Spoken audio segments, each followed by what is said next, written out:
Hello and welcome to our weekly environmental news program. I'm Dale Willman. I run the Resilience Media Project at the Columbia Climate School.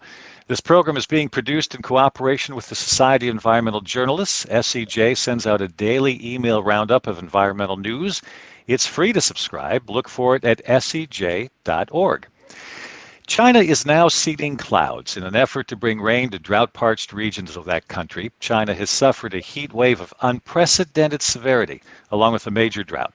The lack of water is affecting the nation's ability to produce electricity from dams. It's damaging its ability to manufacture goods the rest of the world takes. And perhaps most importantly, it's affecting the country's ability to feed its people. And China is not alone.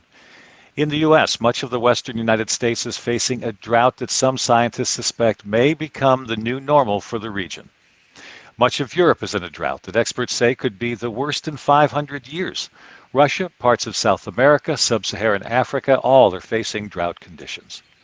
Droughts can compromise a number of aspects of the food cycle. Of course, the most obvious is it reduces the output of food production, from the stunting of crops to struggling for water. But drought can also severely damage soil fertility and nutrient cycling, and if it goes on long enough, it can alter the state of resilience in which an ecosystem currently exists. Today we're going to talk about drought and food with Lisa Palmer. Excuse me. She's the National Geographic Research Professor of Science Communication at George Washington University in Washington, D.C. She teaches science communication for science and sustainability majors, as well as science reporting for undergraduate journalism majors and minors. She's also the senior editor and education lead for Planet Forward, which is GW's award-winning project of the Center for Innovative Media at the School of Media and Public Affairs, and it's a pretty amazing program. And most importantly for our conversation, she's the author of Hot, Hungry Planet, the fight to stop a global food crisis in the face of climate change. A reminder to stay with us through the whole program. We'll be discussing how you can localize food issues in your daily coverage. And now, Lisa, thank you for joining us. It's good to see you post-COVID. It's been a few years since we've seen each other at an SEJ meeting. So maybe in Boise next year. Yeah, so thank you so much, Dale, for having me. I really appreciate it, and it's great to be on. Well, before we get into food, I want to acknowledge the issue here of compounding risks. That is more than one risk occurring at the same time. The world does not operate in a linear fashion with one problem at a time in the forefront. We've talked about this a lot on this program, and journalists really, really need to keep this to heart. And in this case, we have a drought, which I talked about in the opening, layered on top of a food production system that's being harmed by a rise in average temperatures around the world. And then there's that thing called Ukraine and the shutoff of its crop supply from export because of the war there. So compound risk amplifies the damage caused by each problem. Tropical areas are among the hardest hits, and I want to get another slide up here, so bear with me for a quick second. This shows the drought as we know it around the country at this moment. And as you can see, it's pretty severe. So the tropical areas are the ones where they're most affected, and there's already vulnerability in the food production system. So, Lisa, what is the state of food security right now? Well, we've had a number of, I guess I've been reporting on this project, this area since about 2014. I mean, reporting on climate change for much longer than that, really starting in 2008 when I first joined SEJ. And so I've been, reporting on, climate change, the environment, and then more recently food security. And world hunger and food insecurity have increased over the years. Urgently in the Horn of Africa and in Ukraine, and right now our Puerto Rican neighbors are having issues, and we're seeing areas of drought. I think that until recently we had some prolonged declines in issues of hunger and food insecurity over the past decades. So we need to keep that in mind. We've had some great declines there. But now, as we are seeing, with climate change, I've talked about climate change over time, just from reporting on it and hearing from scientists around the world, that climate change really means water change. It's either too much all at once, or too much over a period of time, or not enough, or it occurs when it's not needed, or in terms of being able to feed and irrigate crops early in the season when we really need to do that. But we know that previously the relationship between climate change and food security may have been difficult to trace in the past. But that's kind of the sad thing is, even in the course of my reporting, and as years pass by, it becomes clearer and clearer. We no longer have to say climate change is occurring and it's largely causing these effects. We can see it, on the maps that you just put out there.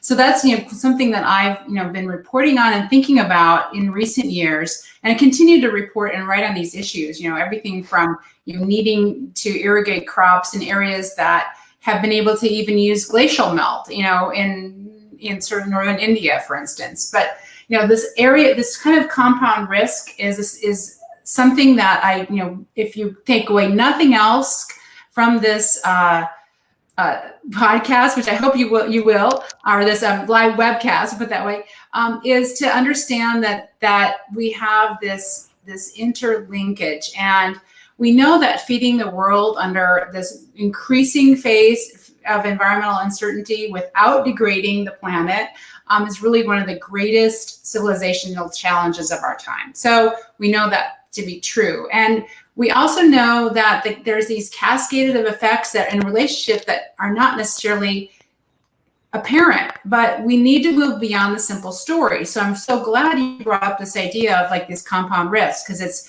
you can call it compound risk, you can call it twin crises, but every story we need to think about is, where is the risk coming from? Is it water risk, too much or too little? And what are the responses? And so what are these interlinkages here? We have both the risk and responses, and they all have risks to them. So as we're seeing, one of the responses which China is doing is seeding clouds. So that causes a lot of concern around the world. I have not reported on that area specifically, but I know that is a hot button topic that researchers are looking at. So that'd be a fantastic thing for somebody to follow up on. But we know that these are complex and variable. So please get out of your mind that it's going to be a simple story, and make sure your editors know that. Just make sure you have these threads of risk throughout there and the responses to that risk. We don't necessarily need to have solutions, because sometimes there is no solutions, but we know what there are some responses that people are trying. So I really would urge people to include those in the stories. Okay, we've layered a lot in there, but you break your book into examining three concepts. So let's talk first about land use by farmers, and you address this to some extent. I mean, we see these stories regularly. People report on, people are starving and there's not enough food. But in reality, there is enough food. It's a distribution issue, a political issue. There are other reasons why they're not getting that food. So is farmland being best used today? And then we'll get into that layered on with the drought. Well, one of the areas where we are seeing a lot of improvement in farmland is efficiency. And there's a driving growth and need towards efficiency. That means getting more crops per acre, getting more harvest per acre, layering on more seasons of growing if you can, rotating crops throughout the year to get some more investment. At their core, farmers are business people. And so, having the best use and efficient use of their land means it's good business and good production. So they have every motivation to continue that. I know I spent this week at Climate Week in New York City and meeting with some of the representatives from Bayer, for instance, and they're working on looking at producing or developing more drought-resistant seeds for their crops. I mean, that's going to be critical for increasing harvests. And it's interesting, like many farmers around the world, or especially across the United States, won't necessarily call this climate change or even water change, but they are business people who want to reduce their risks. They want to increase their efficiency, but by having the ability to do that, they're seeking some of these solutions or responses. So finding ways to have more precision agriculture, meaning you're they know what kinds of seeds to plant, when to plant them, and actually more precise application of fertilizers, which are the ways to feed the crops that they need to be able to grow. There's also, for instance, in the continent of Africa, in the countries there's a greater need to be able to, and, on that map, you're showing some broad aspects of this, but there's a much greater need and investment in, and it's actually moving forward to provide more regional climate and weather reporting, basically. So we know that the timing and planting of crops relies a lot on rains. And so making sure that they are planted and given enough lead time to do that is one of those sort of bits of climate information, and knowing when that, how those are shifting and changing in the season will be really important moving forward. So I think one of the stories I've always wanted to do, and maybe somebody can do it, is actually doing a story of how somebody is, there are some there are very few of them, but the great forecasters in the Horn of Africa, for instance, they have a huge responsibility for getting some of this climate research out, but there are very few weather stations around to be able to make some of these predictions. So they have to, they have a huge responsibility with not enough resources to do it. So I'd like to have somebody to report on that. Let me know. Send me your links when you do. There's we started out talking about compound risk, and one of the concerns over industrial agriculture has been, while it's efficient or can be efficient and create, as compared to small scale farmings, the production per acre is often greater, but in the way the methods the farming is used is carbon intensive, and it also is difficult for the microbial community in the soil, and it ends up damaging the soil and at times making it infertile. So you were talking about precision agriculture. Does that take that into account? No, because the small scale farmers often do rotational things. They have pigs going through and chickens following the pigs, and different ways of naturally maintaining that biome that's in the soil. Right. And that's a rap against industrial farming. Right. Well, I mean, to feed a growing population on a planet without, while also making sure that we're not degrading it, will take solutions from every angle. We do have to keep the industrial agriculture in mind because of their efficiencies there, and also hold them accountable for reducing the carbon intensity, looking for different, making sure that we're not having the same level of a small amount of food crops there, of these industrial crops that are leading the way towards sort of driving out and driving deforestation and land degradation. So increasing the efficiency on the land that's already converted to agriculture is a really important piece. And so I want to make sure that we're not painting, as journalists, industrial agriculture as eco-bad no matter what. While we still do need the benefits of regenerative agriculture, which is what you're talking about, looking at ways that we can regenerate the soil, regenerate the microbial activity, increase production on some of these lands with layers of crops is critical. In fact, we had 4 reporters from Planet Forward that went out to McGinley Ranch, which is an eco-agriculture regenerative farm in Nebraska. So they reported on the aspects there. So we'll be having those stories posted on Planet Forward. So watch that space in October. But having this ability to be able to have the choices is really something that is an education component, and getting this work into the hands of the people who need it is one of the great areas of innovation that we're moving towards. I had a conversation this past week with some of the leaders in this space, and they're telling me, that they actually have some great open source material, and I'll be putting some links out later if we have a guide for this. I can provide some links on who to follow up with on some of these story ideas. There's new open source information on doing more regenerative practices that are available through online courseware. They're quite innovative ways to provide people access to this, especially people who may not have access to other methods and tools in the developing world. So there's a lot more effort there, but still, there's in the industrial ag is slow to move in this direction. There's innovations for sure in the seeds that are available, but it's really not at the top of their list. They're big business. They're also chemical companies. They're combined together to be able to provide profits for their shareholders. So it's not an easy story. It's definitely a business risk story for them as well. And you can see in the comments that animal protection uses more water as farmers need water to grow the food animals eat and give to the animals. People eating plants is the way to improve things.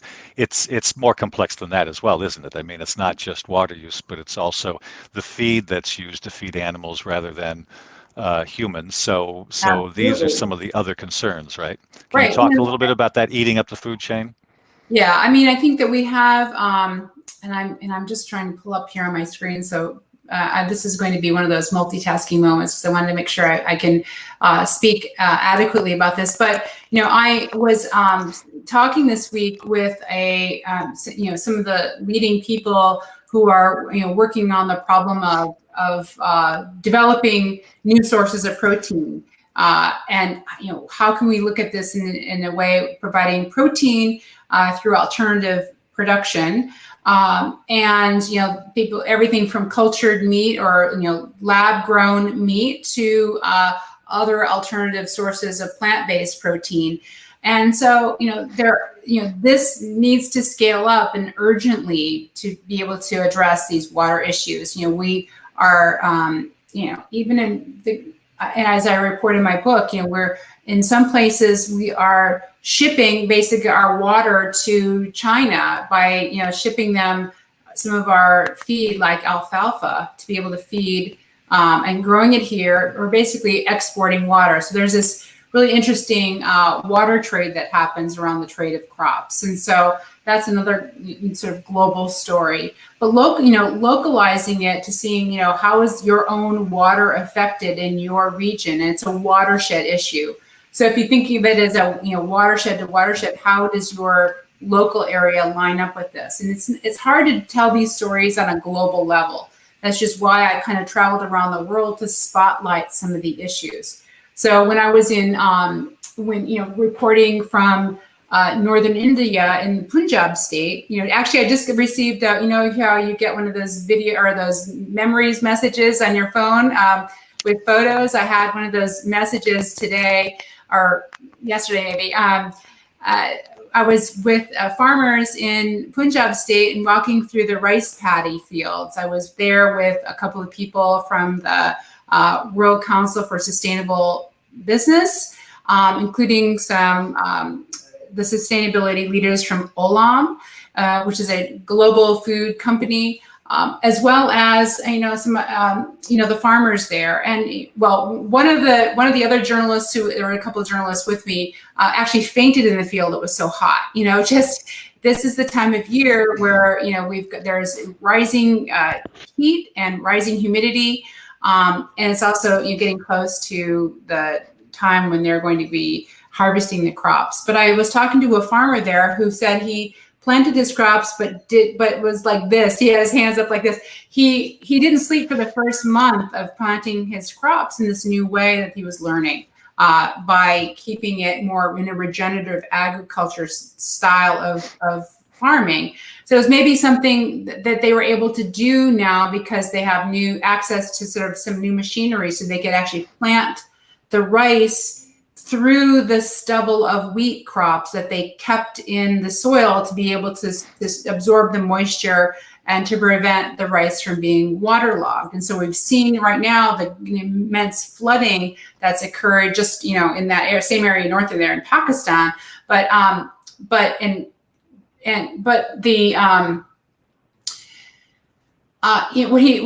reason he was planting in this new way was because, they're experiencing like their entire monsoon season's worth of rain in 3 days. And so to be able to have their crops planted and underwater for a prolonged period of time made him totally stressed out, because he relies on these crops for his cash crops. So it's being exported and sold to Europe. This is a high premium basmati rice.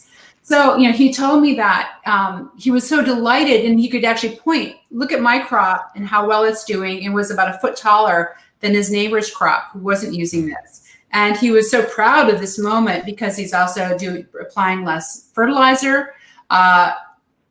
They're actually able to use drones to be able to send out text messages to farmers by capturing images of it on drones, to be able to see you should apply this much fertilizer at this point in time, not, and being very precise, because they can actually look at it in terms of its greenness to be able to see how much it needs. So they're using technology in really complex and innovative ways.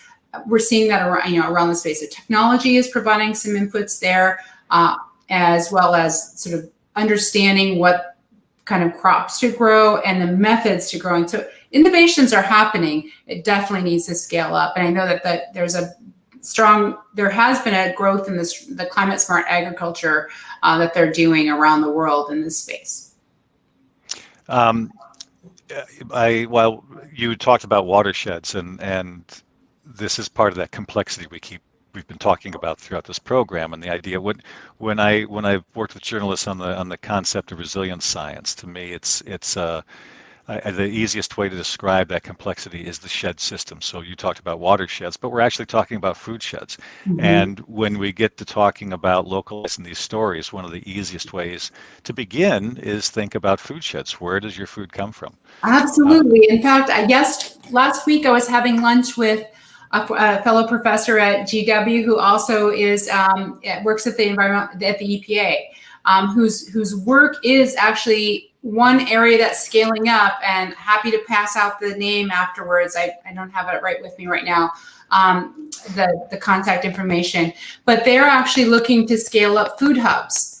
And there's this Sustainable Cities program, and one of the ways is to recreate a food hub in those areas. It's part of community development.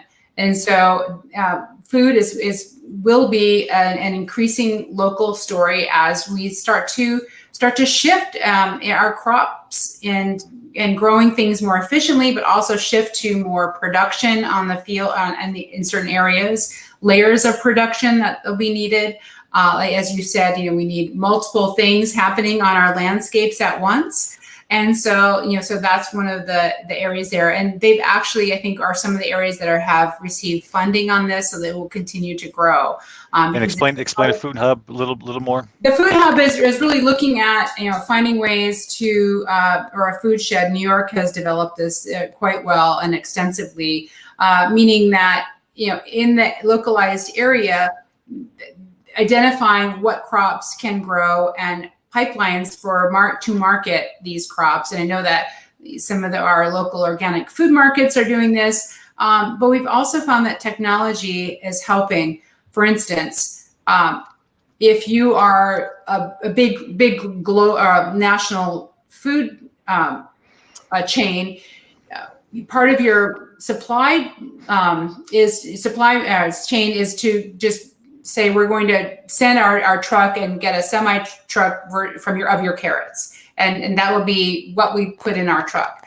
Now, producers can say, well, I have X amount of carrots, but I also have broccoli, kale, and this and that. So it's a way to have a game of Tetris, and there are more things that can go into the truck. They're not just going to take that one thing. So, but the difficulty with that, I'm sorry, the difficulty with that though is that we tried doing this locally here. I live in upstate New York, which is also a food hub for New York City because a lot of the farmers here produce and ship down for the farmers markets. But we were trying to get healthy local food into the schools, and the difficulty is they need a consistent supply. And that may not be possible, especially in a small community like this. We couldn't figure a way to make that work.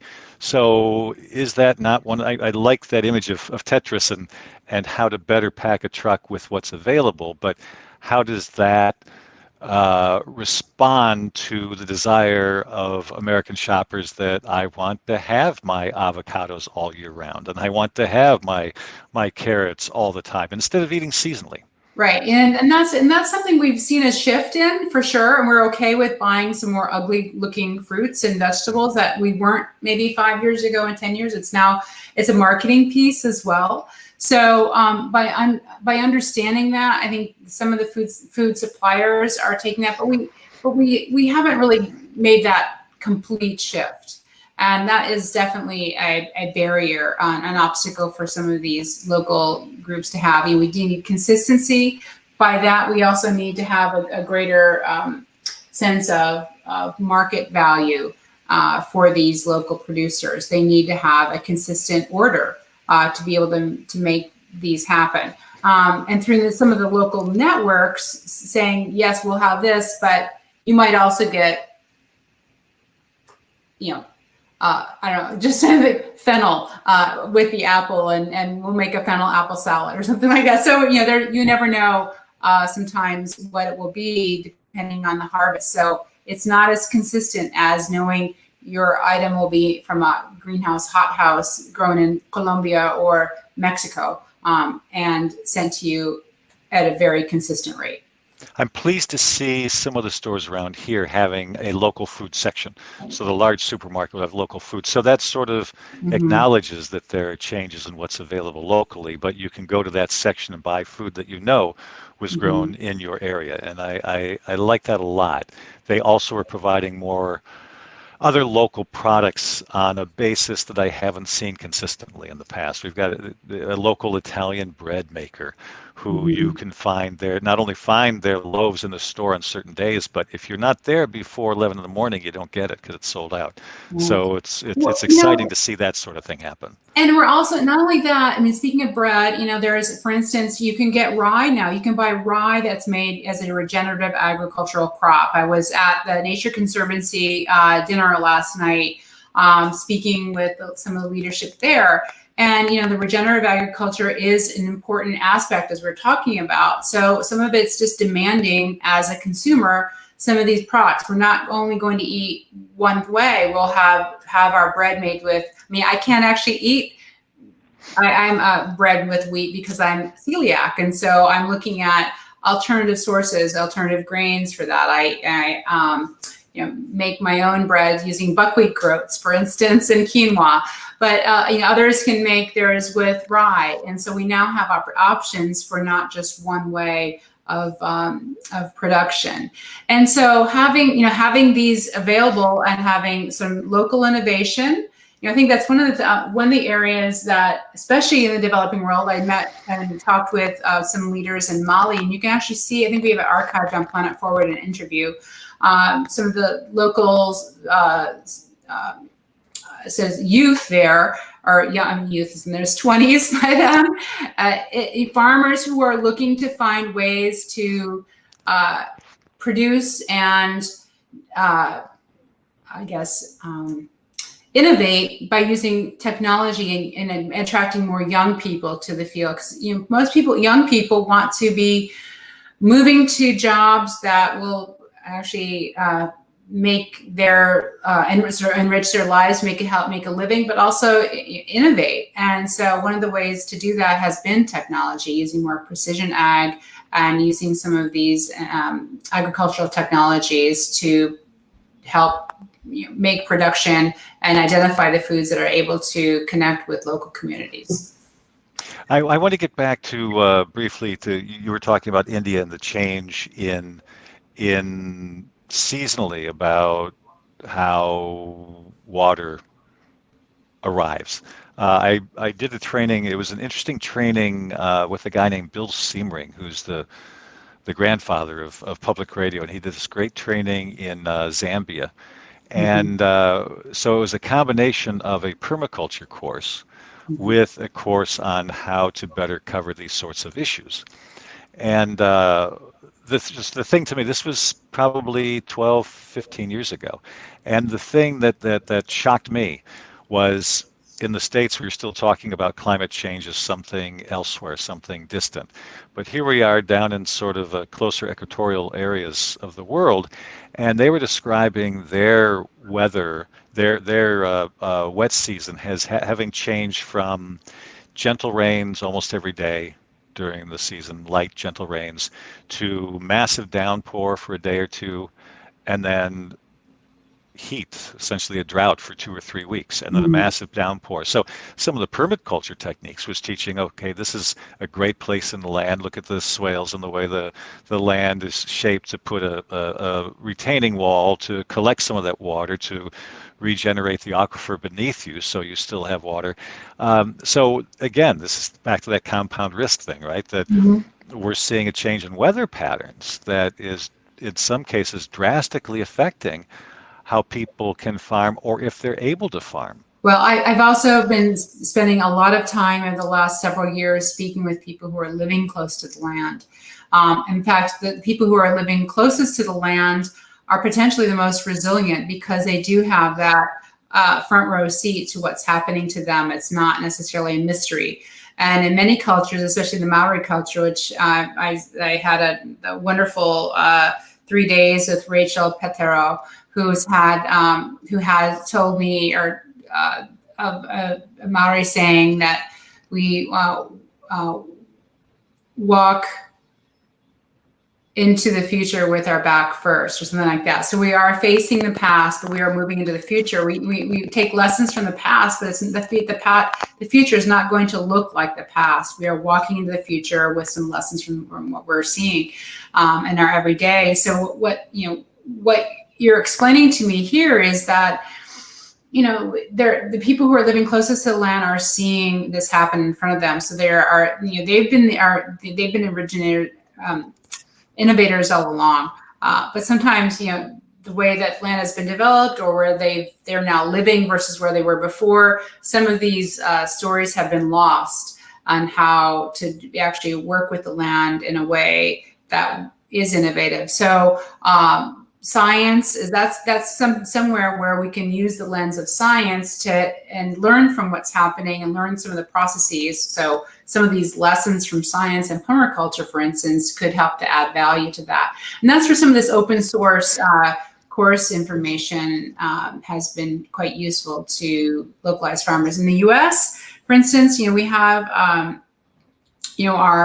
our agriculture outreach folks, who are all over the U.S. working on this on a daily basis, and they probably will never mention climate change in some of their teachings, but looking at the changes in water, the need to be resilient, and what people can do. That was one of the early reasons for my book, and was calling my mother. I grew up in southern Minnesota. My family still owns farmland on the Iowa border in Jackson County, and having a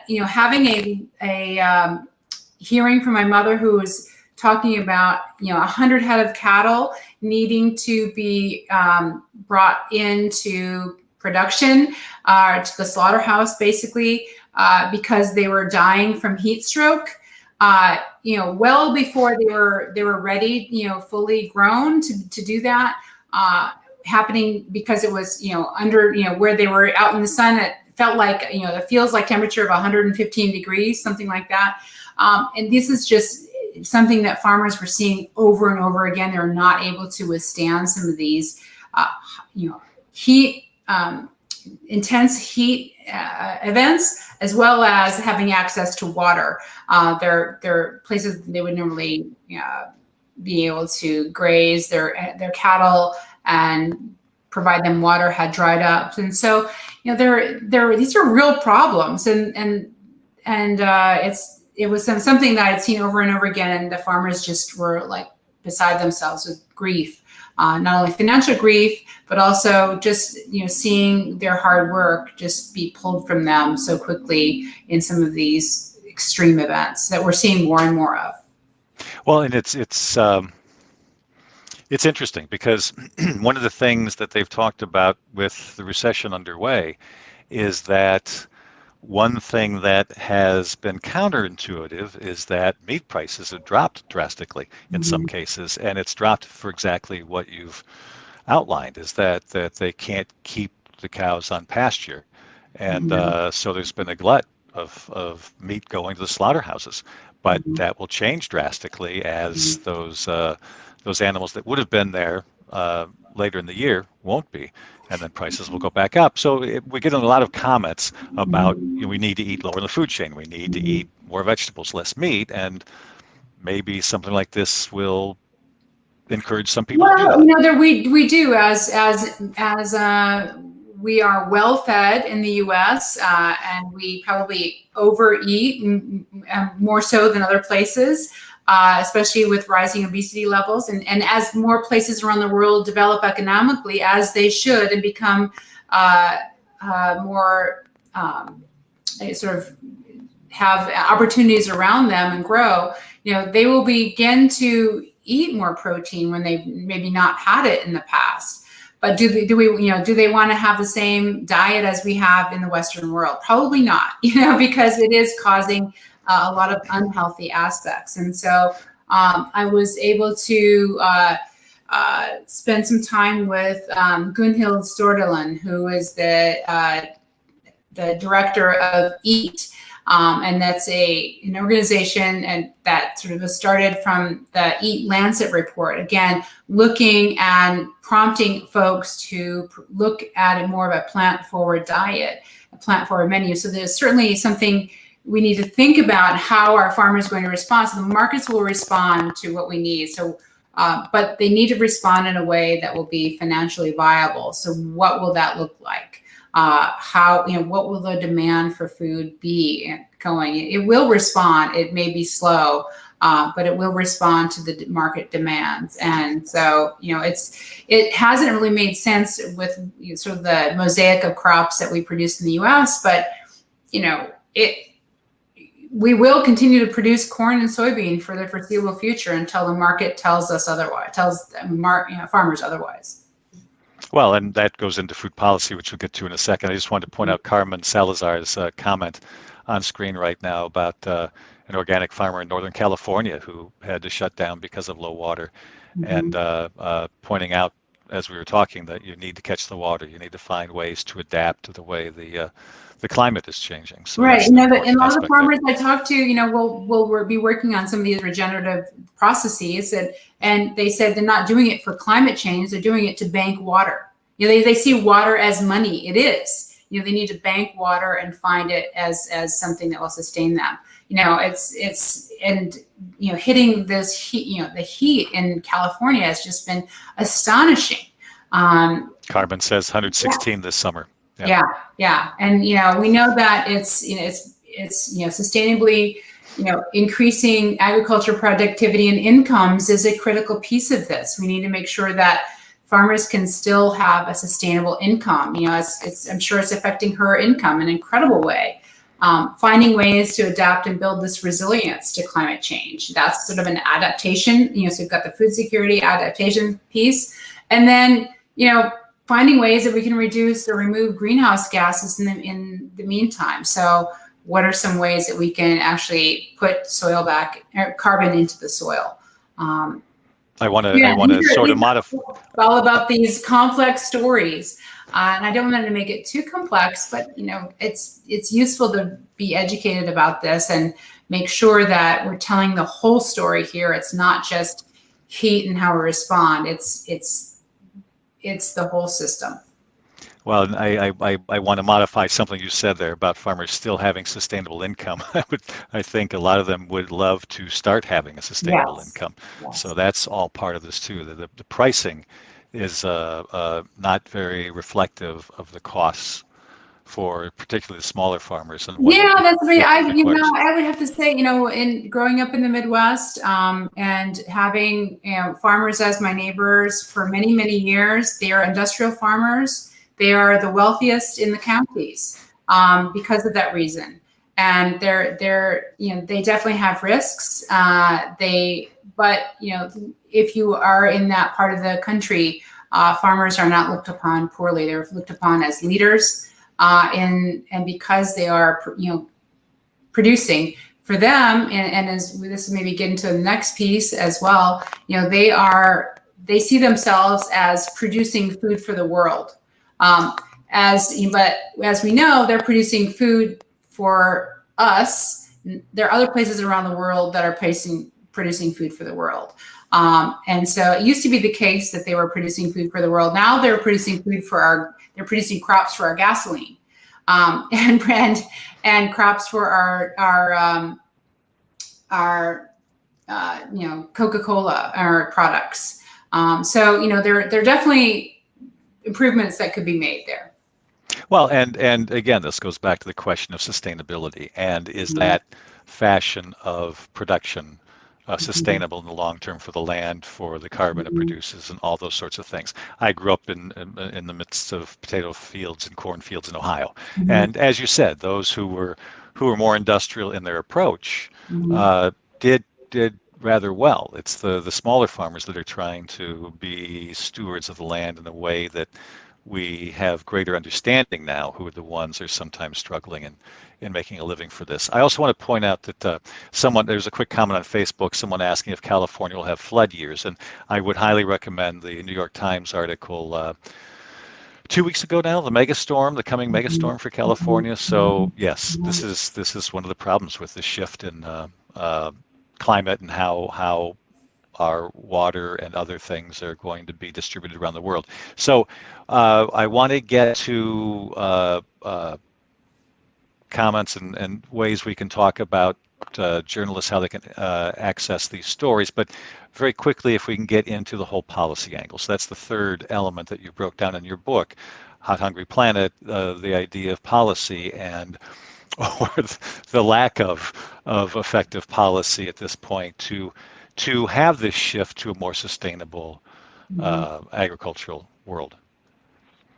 So it's not really a question. Tell me a little bit about what I just realized that was a nice statement, but you probably need a question there. Yeah. It's really interesting for me to hear you say that, because, sometimes some people will say, well, policy doesn't really matter. Policy matters a lot. I have heard it both ways. I'm a journalist and I'm reporting on this like everybody else. So I'm not a farmer that's affected by policy. I'm seeing it from the lens of as a journalist who then reports on what, holding a mirror to the world and telling people what I see.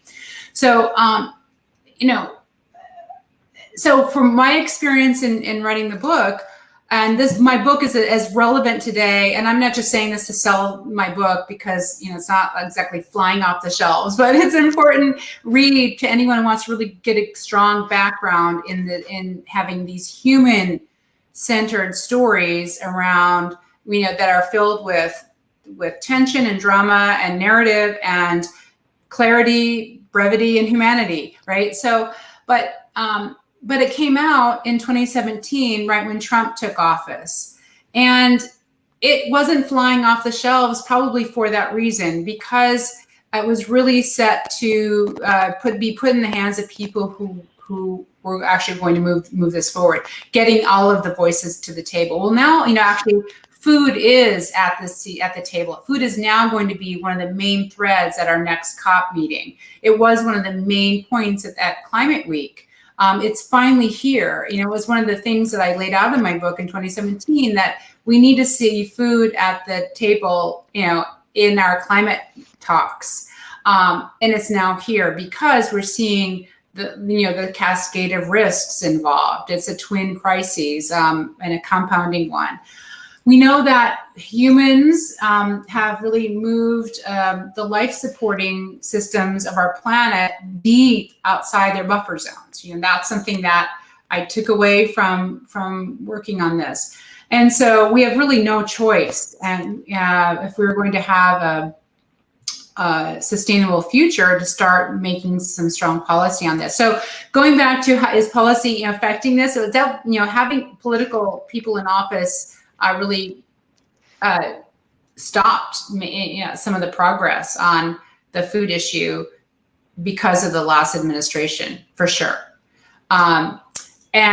But now it's really flipped. I've seen, I've heard from even places like, and this is not necessarily food, but I had the opportunity to hear from the chief of sustainability at General Electric, GE, who partnered with a lot of NGOs to be in support of the Inflation Reduction Act. And so that's where, we're seeing a lot more of these bigger organizations, bigger companies, looking to partner with NGOs to be making, sustainable improvements.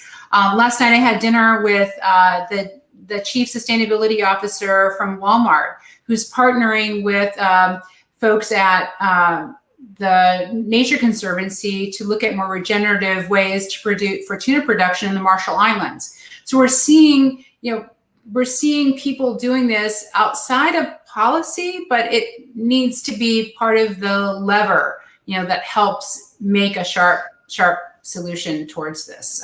Well, and that's my point. When I mentioned policy, you immediately went to COP. Right. And I would argue that that COP is not reflective very well in U.S. policy. I went to COP because of the where I was this past week. Right. And that's important, and that conversation is ongoing, Mm-hmm. And it's good to see food elevated. They still need to elevate indigenous issues more because there's a lot to learn from those areas as well, which is the interviews I was doing this week during Climate Week. But the question of food policy in the U.S. is much more difficult. And that's where it can be localized in some areas because it's often following water. That's where the policy and legal constructs for water pollution can be followed. That's or areas with access to water for irrigation. And so that's maybe some areas where you could, as a reporter, start to localize some of these stories. But the farmers or politicians rather locally will talk about family farms and support. We need to support family farms, but their policies are quite different. Mm-hmm. Their policy tends toward how can we make industrial farming more productive? How can we make it better if they do any policy at all? Mm-hmm. So that's the and that's question. Where if they are making policies on this, or if journalists are looking to report on these, when we want to take a look at this. Look at maybe, some of the 2 to 3 levers that will provide this increase towards a more sustainable production, and what are the obstacles that prevent it.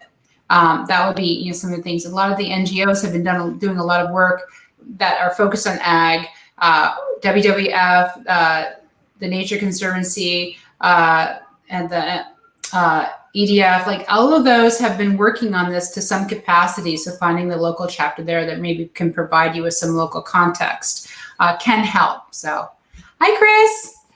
Nice to see him. Him getting some comments up there, and those are very important. So I want to get to tips for journalists and how they can make this a local story. But just a quick thing.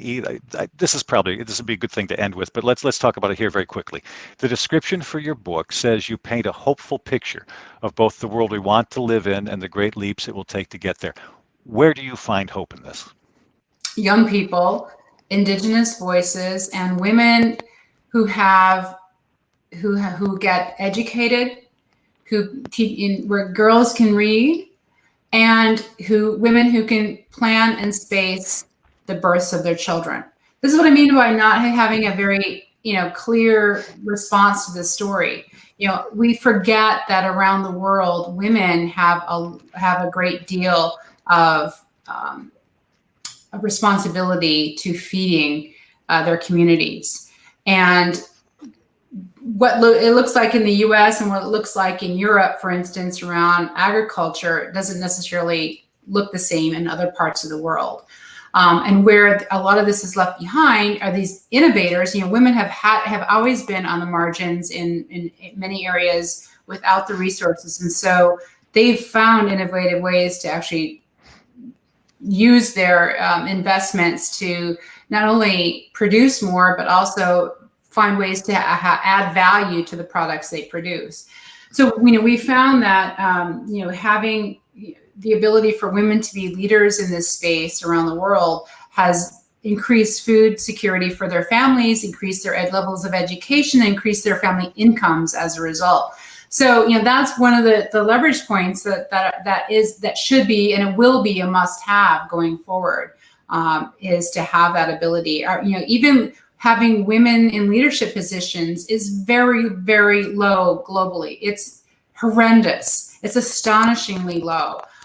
So any improvement in that area will be one of those hopeful points. And we're seeing a movement towards that.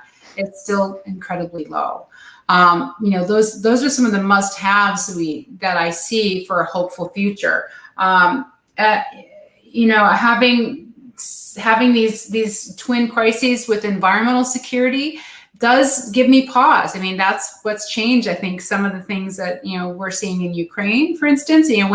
When I saw, I was too busy to write an essay on this, but I very much wanted to. But when I saw Eleanor Beardsley's photos from Ukraine as she was leaving Kyiv and going to, I guess she was going to Poland or in Western Ukraine at the time. She was taking photos along the way, and I could see the black, rich farmland, which reminded me of my home in Minnesota. That's the breadbasket of Europe, where she was leaving from, and I immediately thought of these risks.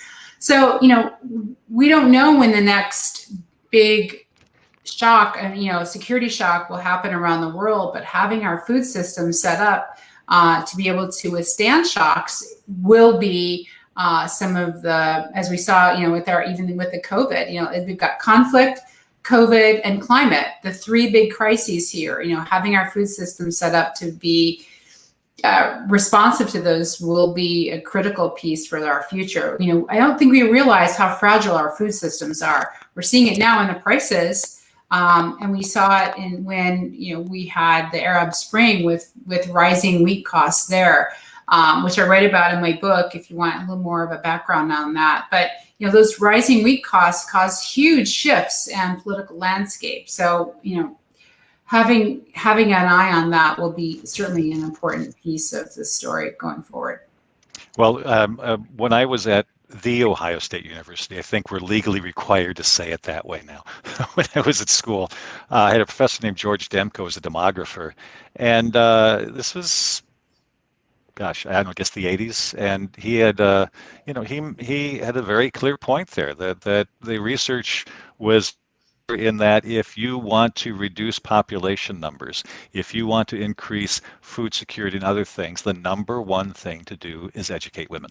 Mm-hmm. I spent a year in South Sudan about 5-6 years ago, and there, when girls reach around the age of 12 or 13, they're often given away for marriage. Mm-hmm. There was a boy I was trying to support in a school there, and I couldn't get him to the Catholic school right away, but they said next year many of the girls will be gone, so there will be space for him. But on the other side, they had a literacy. One of the NGOs in working in South Sudan was fantastic. They had a literacy program going, small group circles of women to make them literate and teach them other things. And it was a year-long program. When that was done, if you completed successfully, you could then bid for small micro grants.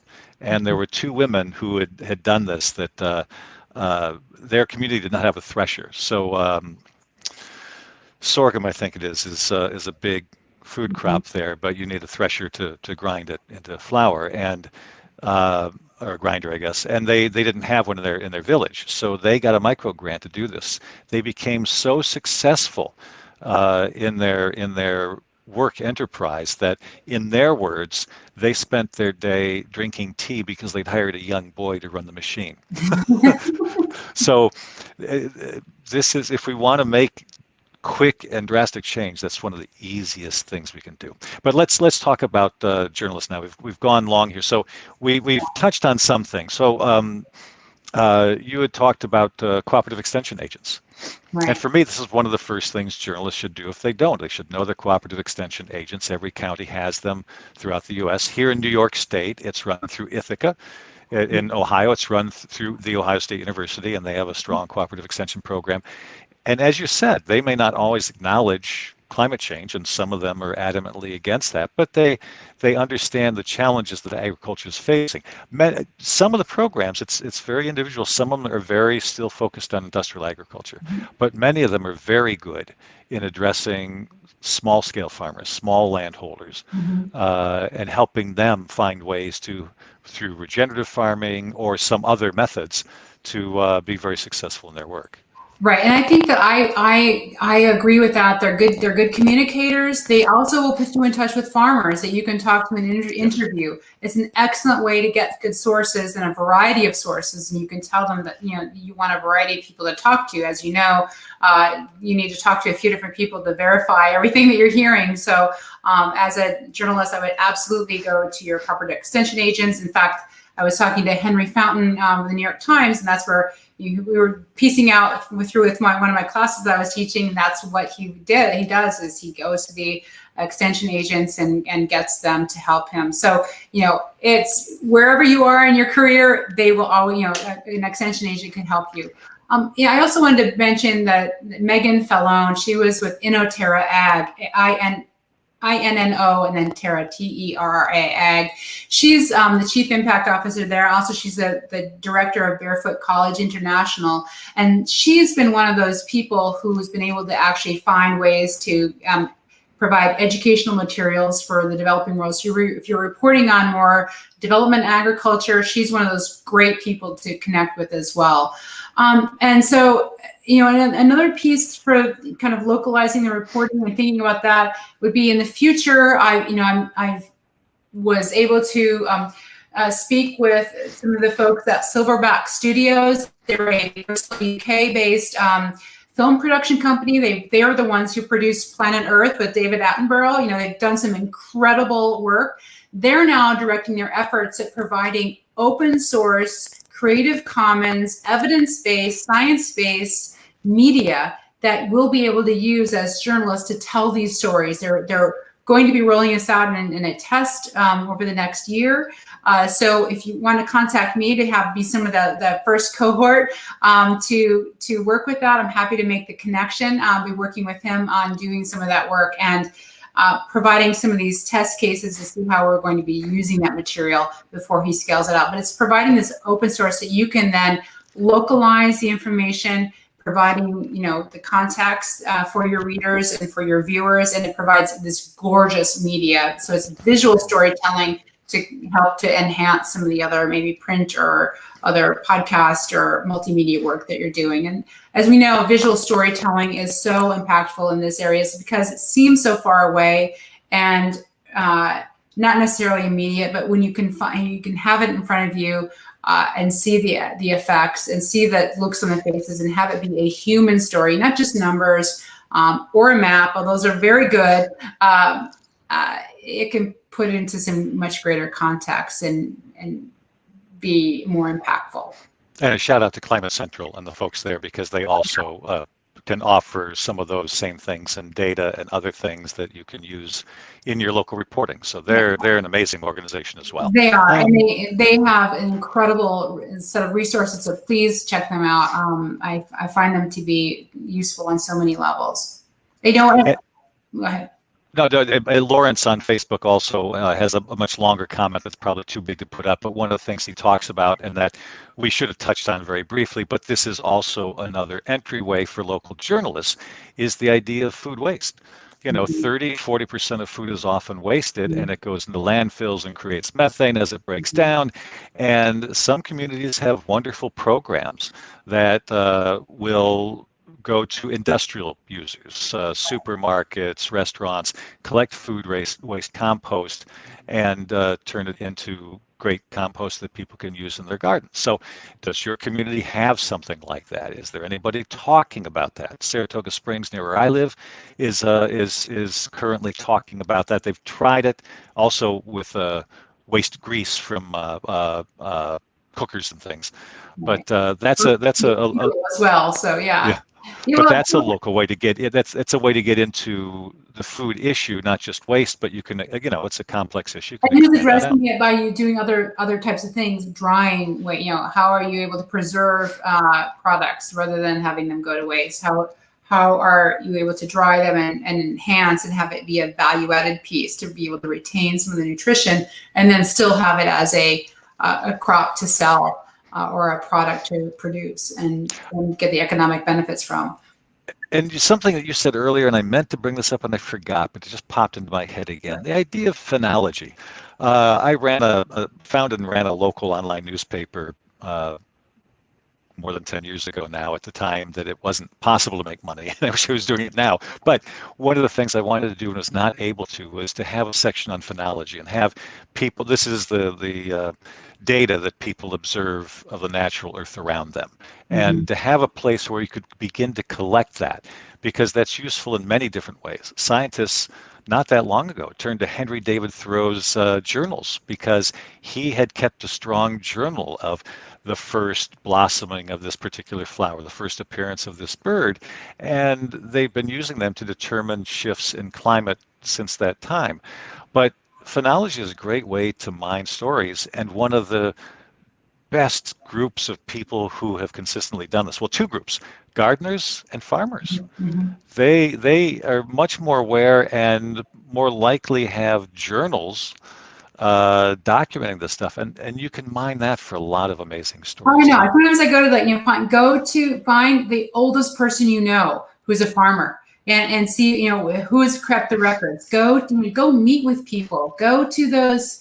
Go to coffee hours at churches or socials, social halls or wherever people are meeting in your community, and talk to people and find the folks. In fact, some of the best stories I've received are from the oldest farmers who've kept information. Actually, they're supplying that to their next generation. They want to be seen, valued, and heard, and they've got important stories to tell. And so those are often the ones that I love to turn to for sort of this unique perspective on this as well. And another flip side, and I love to see somebody reporting a story on this as well, is so the steep decline in young people going to agriculture school. To getting their degrees in higher ed. I started doing this story a long time ago, just before COVID, but I stopped it and I was doing some other things, and then COVID hit, and higher ed was kind of weird for a while. But I'd love to see who can report a story on that. What does that look like at your local university? The land grant schools are ones with the top programs usually, and what has been the decline in young people in those programs? It might be even more so than journalism programs declining. So we'll see. We see how you can compare. It'd be interesting to know. Yeah. And land grant schools, they're the ones that have the cooperative extension agents. So you can do several things in one visit. Right. So, and then I want to get back to the idea of food sheds again too, because this is a great way. If again, what we keep talking about is the complexity of these issues, and traditionally journalists have been humans. We have to focus on what's in front of us and what might kill us today. So our focus tends to narrow down when the world operates in a very complex way. So we need to be able to embrace that complexity in the stories that we write too. And food sheds or energy sheds or thinking in sheds when you're thinking about the environment is a really good way to look at that complexity in different ways. So, the fact that I still remember very clearly the first time we started using a CSA and we got some spinach, and I was really hungry, so I just rinsed off a piece and ate it and went, what's this? I've never tasted something so rich before, because I was used to the spinach from a bag from California that had been in the market for 2 weeks, and I forget the figures, but it's something like in a week, the spinach loses something like 80% of its nutritional value. Well, they've definitely seen an increase for local production, and even it's just on the edges of communities that have like Bright Green Farms. There's a number of those, Gotham Greens. We're having more of our spinach and lettuce and high intensity water food production created sort of at the boundaries of cities, because it's closer to markets. It's less, they can do it kind of in a vertical space and in indoor settings where it's much more controlled and more consistent. So they're taking a look at maybe a handful of crops. They can do that. When I was at the Javits Center this week, I had meals every day from the fresh local rooftop farm that grows like 50 different. I saw your post on that. Yeah. Yeah. So we're seeing it more and more. It's a little bit of a. It's not for everybody. We cannot feed the world from the Javits Center, but we do know that some of these local stories as food hubs are very important. I think one of the things that I always get when I'm doing a public talk about my work is, they say, "What can I do?" And I say, "Well, immediately what we can all do is buy less food and eat all of it." And what I mean by that is, you don't throw away, we often buy a whole, if you're a busy working family, you will be prone to buying and planning your meals and trying to get, 7 meals in when your Sunday grocery shop and get it all ready. And then suddenly you're invited to dinner here and the baseball game goes late there and you're suddenly have extra food on your hands and it gets thrown away. So, we have to look at, what we can, how we can minimize our own waste, but also I think they're starting to look at now with technologies, there are ways that there are making food last longer in our grocery markets on the shelves, knowing that the best by date doesn't necessarily mean it's rotten. So finding ways to make sure that we can still use food over time has been an incredible, I guess, maybe area that we can learn from. I'm in a CSA and I'm by myself now, and I get a box, the small box, and sometimes it's still too much for me. Mm-hmm. And I live in a community where there are a lot of elderly, and I have some friends, if I can't use it, I take it to them. Mm-hmm. And they're so happy to get this wonderful organic food. So another great localized story, and I think we probably need to wrap it up, but I know we want to talk about localizing some of these. One has been, for me, just take a look at some of the urban ag or even local food markets. Finding, especially if you are living near an immigrant community, often, we're only one meal away from tasting the food of home, especially if we can find those flavors. And so I've seen, some of the best, the most successful people in the farmers markets are that are often growing those foods that taste like home, that are familiar to the immigrant communities there. So that's another great way to localize a story, to kind of tie in who's producing for your local community and making those connections in so many new ways. As we know that food diplomacy, if we can even call it that, connects people on so many levels. I love that. That's a great way to end, except I want to throw in one last thing that I should have before is, where is your local schools systems getting their food from? Yeah. That's another great local story. So there's a lot of ways. You just have to open your eyes a bit and really think about how food is used in the community, and you'll find a lot of stories you can cover for your news outlet. Lisa, thank you so much. I know it's been a crazy week for you with everything going on in New York, but I appreciate you taking the time to be with us. Next week, Andy Revkin will have our program. If you want to rewatch this program or any of our other programs in this series, check out Andy's YouTube page where they all reside. Thanks for joining us, and I hope you all have a great weekend. Thank you, everybody.